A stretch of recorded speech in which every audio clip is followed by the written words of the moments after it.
जी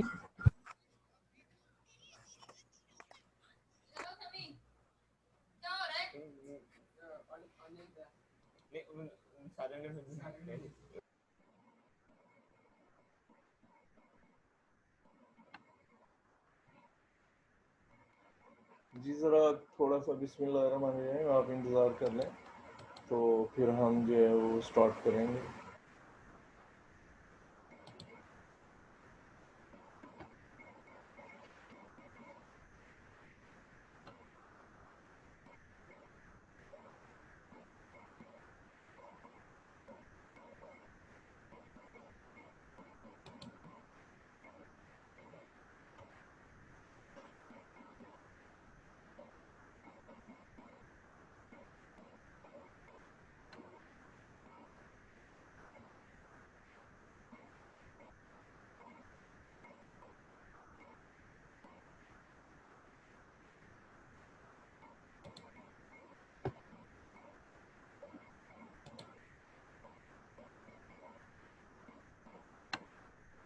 चलें जी, फिर स्टार्ट करते हैं, बाकी आते रहेंगे बच्चे।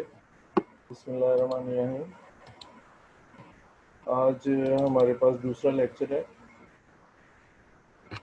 और साउंड का, चैप्टर 11, क्लास 10। ठीक है, तो ये है right A note on characteristic of sound. आपने करेक्टरिस्टिक ऑफ साउंड पे नोट लिखना है। क्वेश्चन 3 है।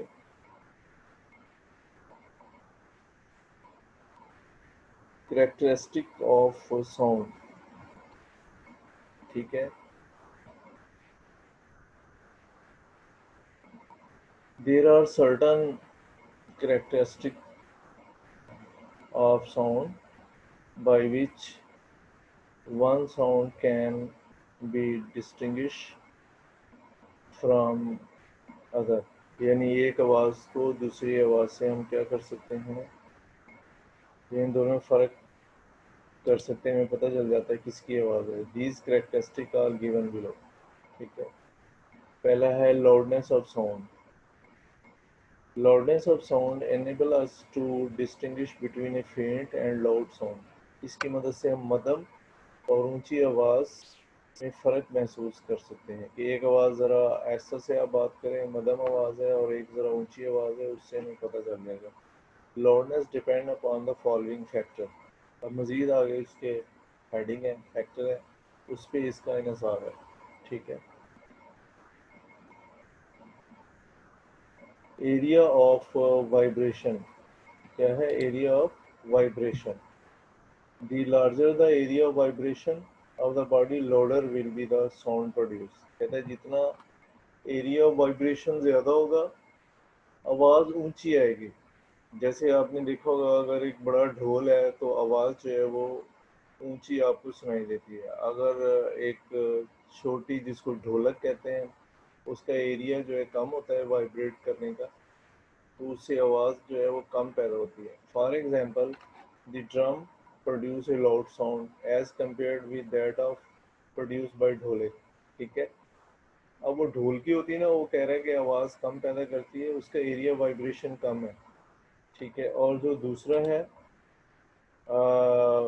जो ड्रम है बड़ा, या ढोल जिसको कहते हैं, उसकी आवाज़ जो है वो क्या होती है, ज़्यादा। Similarly a school bell produce loud sound due to large area. अब स्कूल बेल की अगर बड़ी है तो एरिया उसका ज़्यादा होगा, जिसकी वजह से क्या है कि आवाज़ भी ज़्यादा आएगी, पूरे स्कूल में सुनाई देगी, as compare to that of school house bell.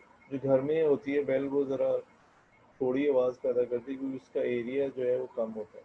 ठीक है बच्चों, बहरहाल एरिया अगर बढ़ जाए तो आवाज़ जो है वो लाउड आएगी, यानी ऊंची आएगी। अगर एरिया कम हो जाए तो आवाज़ क्या आएगी, वाइब्रेटिंग बॉडी का, कि आपको कम सुनाई देगी आवाज़, या इतनी लाउड आवाज़ नहीं आएगी। ठीक है, और ये देखें यहाँ पे एक बंदा जो है ड्रम बजा रहा है, तो आपको थोड़ा सा पता चल जाएगा कहाँ आवाज़ ज़्यादा आ रही है। क्या है, कहाँ आवाज़ ज़्यादा आ रही है वो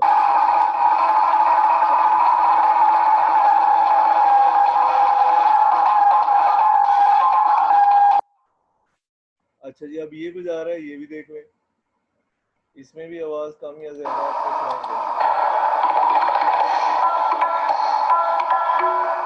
ठीक है, तो वो जहाँ पे आवाज आपको जो ढोल जो है वो यानी कि बड़ा है, वहाँ आवाज उसकी आवाज ज्यादा है, और जो ढोल जो है वो छोटा है, एरिया वाइब्रेशन उसका क्या है, कम है, तो वहाँ आवाज जो है वो क्या होगी, कम होगी। ठीक है बच्चों। अब है एम्पलीट्यूड ऑफ वाइब्रेशन, यानी हम जो है ना ज्यादा ढोल को बजाएंगे। तो ये कौन है जो Mushtaq Ahmad is requesting remote control access, ये अंदर बंद करने, नहीं तो मैं फिर उसको जो है ना पनिशमेंट दूंगा। ठीक है, एम्पलीट्यूड ऑफ वाइब्रेटिंग बॉडी, अब जितना एम्पलीट्यूड ज़्यादा होगा, यानी आप ज़ोर से बजाएंगे तो वो ज़्यादा वाइब्रेट करेगी, ढोल ज़्यादा वाइब्रेट करेगा, या वो ज़्यादा जगह वाइब्रेट करेगी, जिसकी वजह से लाउड साउंड आपको सुनाई देगी। क्या है, आवाज़ क्या होगी, ज़्यादा सुनाई देगी। ठीक है बच्चों, समझ आया। यानी आप ज़ोर से ड्रम को बजाएं तो आवाज़ ज़्यादा आती है, क्योंकि उसकी वाइब्रेशन ज़्यादा का एम्पलीट्यूड बढ़ जाता है। एम्पलीट्यूड कहते हैं मेन पोजीशन से उसका फासला बढ़ जाता है, जिसकी वजह से क्या होता है कि आवाज़ जो है ऊंची सुनाई देती है, लाउड सुनाई देती है। Larger the amplitude of vibration, अगर एम्पलीट्यूड ऑफ वाइब्रेशन का ज़्यादा होगा, या वाइब्रेटिंग बॉडी का एम्पलीट्यूड कहते हैं, जो मेन पोजीशन से फासला होता है उसको एम्पलीट्यूड कहते हैं, वो अगर बढ़ जाएगा, louder sound will B produce, आवाज़ क्या होगी कि ज़्यादा पैदा होगी। louder will be the sound produced while the sound which will be low if amplitude small, अगर एम्पलीट्यूड कम है, आपने ऐसा से उसको बजाया तो आवाज़ कम पैदा होगी, ज़ोर से बजाएंगे तो एम्पलीट्यूड बढ़ जाएगा, आवाज़ भी आपको लाउड सुनाई देगी। For example, a drum produce loud sound when its membrane is stuck strongly, अगर आप उसकी जो ड्रम है उसकी मेम्ब्रेन को ज़ोर से बजाएंगे तो ज़्यादा आवाज़ पैदा होगी, उसकी वजह यह है कि एम्पलीट्यूड बढ़ जाएगा। अगर स्लो आप बजाएंगे तो एम्पलीट्यूड कम होगा, जिसकी वजह से क्या है कि आवाज़ ज़्यादा लाउड नहीं होगी। ठीक है, where as sound will be faint, faint का मतलब madam, if the membrane is stuck gently, अगर आप ऐसा से उसको जेंटली बजाएंगे तो वाइब्रेशन, एम्पलीट्यूड ऑफ वाइब्रेशन कम होगा। ठीक है, जिसकी वजह से आवाज़ कम हो जाएगी। ठीक है बच्चों। अच्छा जी, डिस्टेंस फ्रॉम वाइब्रेटिंग बॉडी, जो बॉडी वाइब्रेट कर रही है अगर वो दूर है तो जाहिर है आपको आवाज़ कम सुनाई देगी, और अगर वो वाइब्रेटिंग बॉडी के आप करीब हैं तो आपको आवाज़ लाउड सुनाई देगी, ऊंची सुनाई देगी। ठीक है बच्चों, the loudness of a sound increases और डिक्रीजेस, लाउडनेस बढ़ भी सकती है, कम भी हो सकती है, as a distance between the source and listener, source का मतलब जो आवाज़ पैदा कर रहा है, लिसनर जो सुन रहा है, डिक्रीजेस और इंक्रीजेस रिस्पेक्टिवली। ठीक है, अगर दोनों का फासला कम या ज़्यादा होता है तो आवाज़ जो है वो क्या है, बढ़ेगी भी और कम भी होगी। अगर फासला ज़्यादा है तो आवाज़ आपको कम सुनाई देगी, अगर फासला कम है तो आवाज़ जो है वो ज़्यादा सुनाई देगी। अच्छा जी, इंटेंसिटी ऑफ साउंड क्या होती है, इंटेंसिटी कहते हैं शिद्दत को, क्या कहते हैं, शिद्दत को हम इंटेंसिटी कहेंगे। अच्छा जी, energy carried by sound wave per unit time per unit area places perpendicular to the direction of propagation of wave is called intensity of sound. ठीक है, अगर कोई आवाज़ किसी यूनिट टाइम में यूनिट एरिया से गुजर रही है, जो हमने परपेंडिकुलर रखा हुआ है वेव की प्रोपगेशन के, यानी वेव जिस तरफ जा रही है उसके परपेंडिकुलर कोई आपने एरिया रखा हुआ है, तो उसमें से जितनी एनर्जी गुजर रही है उसको हम इंटेंसिटी ऑफ साउंड कहते हैं। क्या कहते हैं, इंटेंसिटी ऑफ साउंड। ये डायरेक्टली फार्मूला आपने जेन में रखना है, I is equal to E over A into T. I is intensity of sound where E is energy transfer through an area A, वो जो बोर्ड है या जिसमें से एनर्जी गुजर रही है उसका एरिया ए है, वो यहाँ पे लगा दिया इन टाइम इंटरवल टी। ठीक है, टाइम इंटरवल टी में तो फिर हमारे पास इंटेंसिटी ऑफ साउंड आ जाएगी। Intensity of sound is watts पर मीटर पर स्क्वायर मीटर। इसके जो यूनिट है ना वो क्या होते हैं, वाट्स पर स्क्वायर मीटर।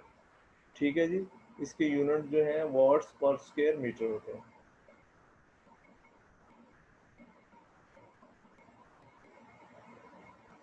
अच्छा जी, पिच क्या होती है, पहले पिच आप देखते हैं।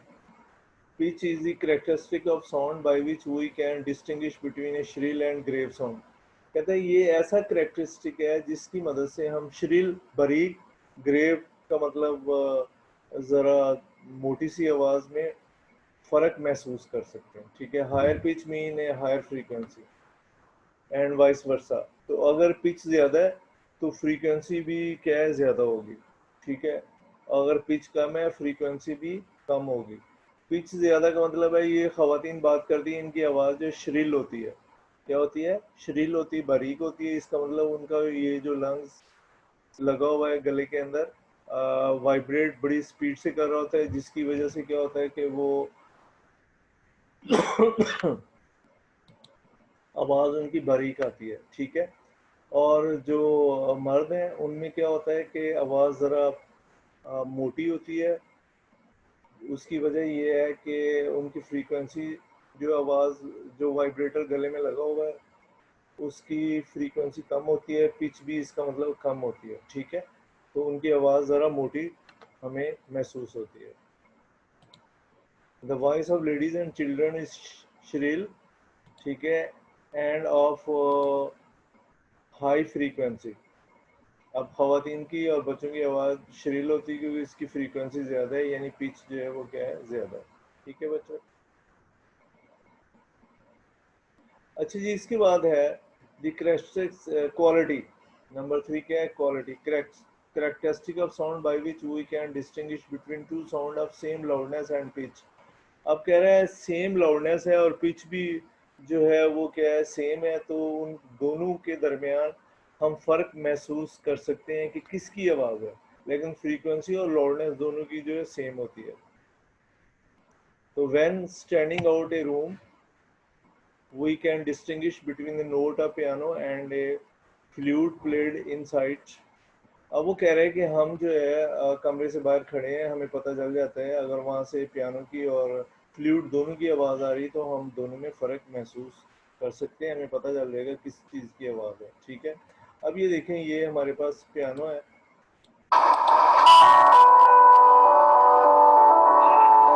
है जी, तो अब ये जो दूसरा है ये फ्लूट है।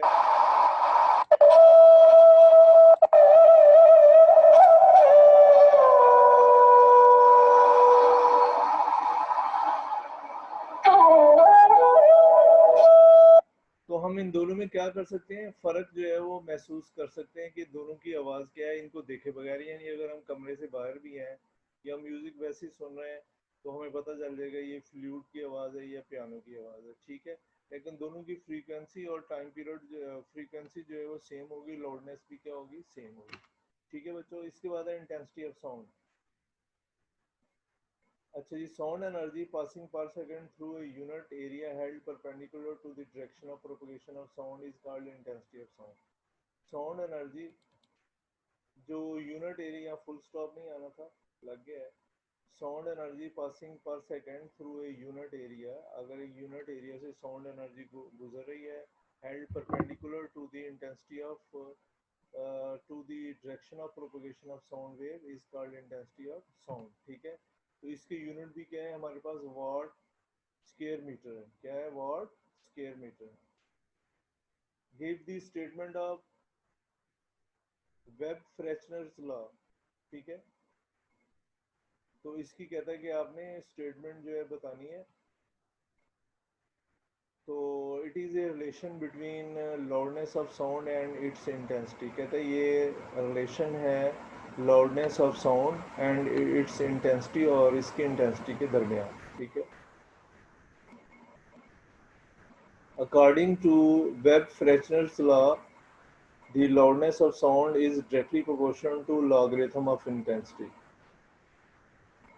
तो loudness L डायरेक्टली प्रोपोर्शनल का साइन लगाया हुआ है directly proportional to log of I. Log of I की क्या है, ये डायरेक्टली प्रोपोर्शनल है। आई जो इंटेंसिटी है, तो यहाँ पे हम कोई कांस्टेंट ले लेते हैं के एल इज इक्वल टू के लॉग आई। क्या है, एल इज इक्वल टू के लॉग आई। ठीक है, तो आगे चलते हैं। Equation one represent the mathematical form of Weber Fechner law. ये जो इक्वेशन थी, ये वेब फ्रेशनर लॉ की मैथमेटिकल फॉर्म है। ठीक है, अच्छा जी। This equation give us the relation between loudness of sound and intensity of sound K is constant of proportionality. ठीक है, ये जो इक्वेशन है हमें देती है,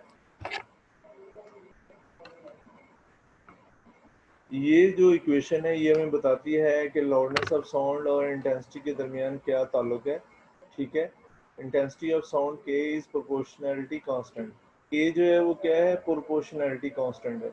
एंड इट्स वैल्यू,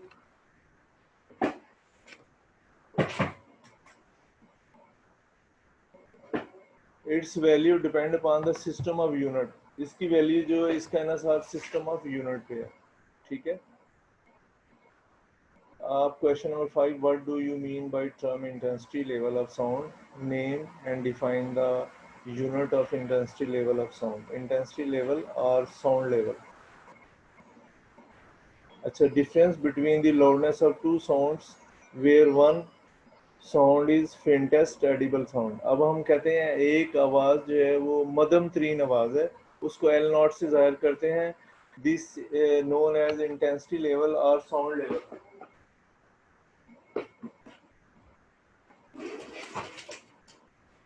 इसको हम इंटेंसिटी लेवल या साउंड लेवल कहते हैं। ठीक है, तो let L nought be the L nought be the loudness of faintest audible sound. एक मध्यम तरीन आवाज़ है वो क्या है, एल नॉट है। L nought is equal to के लॉग आई नॉट। तो इसकी जो इंटेंसिटी होगी वो क्या होगी, आई नॉट होगी। L is the loudness of any two levels. अब ये जो एल जो है ये कोई भी आवाज़ हो सकती है। क्या है, ये कोई भी आवाज़ हो सकती है। एल इज इक्वल टू के लॉग आई। दोनों को आप सब्ट्रैक्ट कर लें। Now for finding the intensity level we subtract the equation one from the two. अब जो पीछे इक्वेशन वन और टू थे उनको माइनस कर रहे हैं। L is equal to L nought minus k log I minus इसका क्या है, के लॉग आई नॉट। इसमें से के आप कॉमन ले लें, तो आपको लॉग की प्रॉपर्टी का पता है, जहाँ माइनस होता है वो नीचे आ जाता है। क्या आ जाता है, नीचे आ जाता है। तो इंटेंसिटी लेवल क्या आएगा, K log I over I naught आ जाएगा। ठीक है, ये क्वेश्चन 3 हमारे पास आ गया।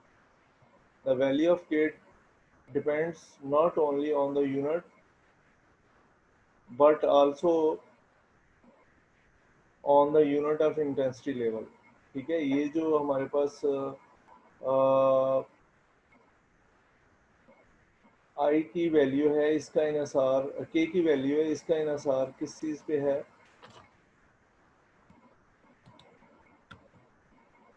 ये the value of K depends not only on the unit of I. Intensity पे आएगा यहाँ पे I, sorry, and but I naught also on the unit of intensity level. ठीक है, दोनों के यूनिट पे ये डिपेंड इनसार करता है, डिपेंड करता है। ठीक है, तो अब हम, अगर हमारे पास if intensity of I unknown sound is 10 time the greater than the intensity of faintest audible sound. कहते हैं faintest audible sound I naught है, दोनों में फ़र्क क्या है, 10 का है, 10 आई नॉट का फ़र्क है। ठीक है, तो देन इंटेंसिटी लेवल जो है 1 बेल होगा। क्या होगा, 1 बेल होगा। तो वैल्यू ऑफ के क्या आ जाएगी, 1 बेल कहलाएगी। तो अब आप इसमें पुट कर दें, ये जो इक्वेशन पीछे थी इसमें आप क्या करें, इंटेंसिटी लेवल जो है 1 बेल पुट कर दें। ठीक है, और यहाँ पे 10 आई, ये देखें ये लिखा हुआ I is equal to 10 I naught, यहाँ पे आप पुट करेंगे इस इक्वेशन में, तो वो हमारे पास क्या आ जाएगा, 10 आई नॉट यहाँ पे आएगा। क्या आएगा, 10 आई नॉट। मैं आपको थोड़ा परफॉर्म करके बता देता हूँ। ये क्या आएगा, के लॉग, यार ये लिखता नहीं सही तरह, तो यहाँ पे आई, ये आई है, तो आई की जगह पे आप क्या लिखेंगे, 10 I0, क्या लिखेंगे, 10 I0, ठीक है, ओवर, नीचे भी क्या है हमारे पास, नीचे क्या था इक्वेशन में, I0, क्या ये I0, अब ये I0 से कट जाता है, क्या होता है, ये दोनों आपस में कट जाते हैं, तो बाकी हमारे पास क्या बन जाएगा, 1 बेल इज इक्वल टू के लॉग 10 बच जाएगा। लॉग 10 जो है 1 के बराबर होता है, किसके बराबर होता है, 1 के बराबर होता है,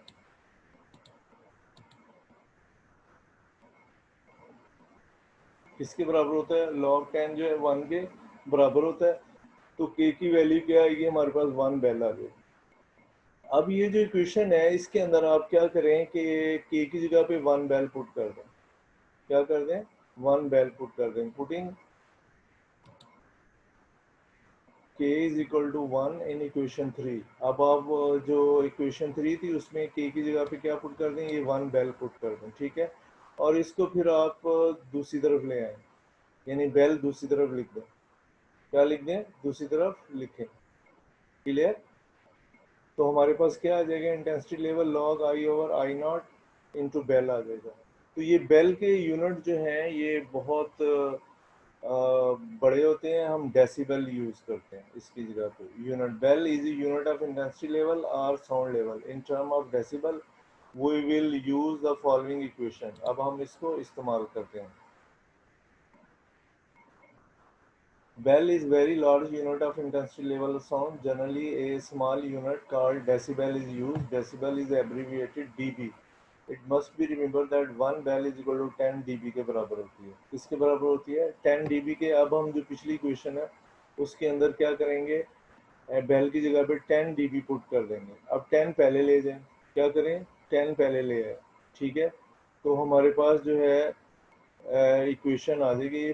From this equation we can construct a scale for measuring intensity level of sound और डेसिबल स्केल, ठीक है, इसके ज़रिए से हम क्या करते हैं, इंटेंसिटी लेवल मालूम कर सकते हैं, ठीक है बच्चों। तो ये आज का लेक्चर था, आप इसको जाके देखें, ये लास्ट जो मैथमेटिकल फॉर्म आपको बताई है ये वाली, ये इम्पोर्टेंट है, पेपर में भी आती है, लॉन्ग क्वेश्चन में ये क्वेश्चन आता है, ये what do you mean by the term intensity level of the sound, name and define the unit of intensity level of sound। तो आप ये इसको सॉल्व करेंगे, क्या करेंगे, सारा जो है आपने क्या करना है, सॉल्व करना है। पहले तो आप unknown faintest audible sound के लिए ले लेना है, वो कल मैं आपको बताऊंगा कितनी होती है, मदन तरीन आवाज़, तो ये अननोन है, दोनों को आप क्या करें, माइनस कर दें, क्या करें, माइनस कर दें, ठीक है, इक्वेशन 1 और 2 को। तो यहाँ से आपके पास के कॉमन ले लें तो लॉग आई ओवर I0 आ जाएगा, ठीक है। अच्छा जी, तो value of K depends not only on the unit of I and I0 but on the unit of intensity level, ठीक है। तो वो हमारे पास जो ये सॉरी, तो ये फिर आई जो है 10 आई रख लेंगे हम, ठीक है। ये if intensity level of I unknown sound is 10 times stronger than the intensity level I0 of faintest audible sound, मध्यम तरीन आवाज़ जो है उसकी हमें मालूम है इंटेंसिटी लेवल इस मध्यम तरीन आवाज़ का, इसलिए हमने इसको स्टैंडर्ड लिया हुआ। तो इंटेंसिटी लेवल अगर 1 बेल हो, ठीक है, तो के की वैल्यू जो है वो क्या आएगी, 1 बेल आ जाएगी, इसमें आप पुट कर दें, तो के की वैल्यू आपके पास कितनी आएगी, 1 बेल आएगी, कितनी आएगी, 1 बेल आ जाएगी। तो के की वैल्यू इसी क्वेश्चन में दोबारा पुट कर दें, यहाँ पे ये देखें हमने के की जगह पे 1 बेल पुट कर दिया, ठीक है, समझ आया। तो ये बेल हम बाद में लिखेंगे बाद में, ठीक है। अब हम क्या करें कि इसके यूनिट जो है बेल बड़े हैं, तो हम उसकी जगह पे 1 bel is equal to 10 decibel ले लेते हैं, क्या ले लेते हैं, 1 bel is equal to 10 decibel, ठीक है। तो if intensity level is measured in decibel, तो आप इसकी जगह पे, अब आप बेल की जगह पे क्या पुट कर देंगे, 10 डेसिबल, तो 10 पहले लिख दें, ठीक है, तो हमारे पास इंटेंसिटी लेवल की इक्वेशन आ जाए। ठीक है बच्चों, थैंक यू वेरी मच, ये आज का लेक्चर था। तो अगर आपने कुछ क्वेश्चन पूछना है तो आप पूछ सकते हैं। चलें, थैंक यू जी, अस्सलाम वालेकुम।